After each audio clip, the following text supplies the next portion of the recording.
രക്ഷതൻ വചനം, ശാന്തി തൻ വചനം. ലൂക്കാസ് സുവിശേഷം പിറക്കുന്നത് സ്നാപക യോഹന്നാനെ കുറിച്ചുകൊണ്ടാണ്. അവരുടെ മാതാപിതാക്കളെ കുറിച്ച് ഇപ്രകാരമാണ് പറയുന്നത്: അവർക്ക് മക്കൾ ഉണ്ടായിരുന്നില്ല. എലിസബത്ത് വന്ധ്യയായിരുന്നു.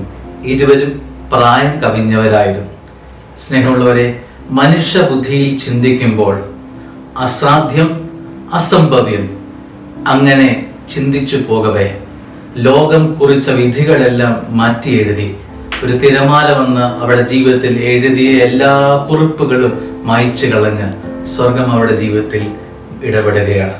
എന്നത്തേക്കുമായി അവരുടെ ജീവിതത്തിലെ അസ്വസ്ഥതയെ, കാർമേഘത്തെ മാറ്റിക്കളയുകയാണ്.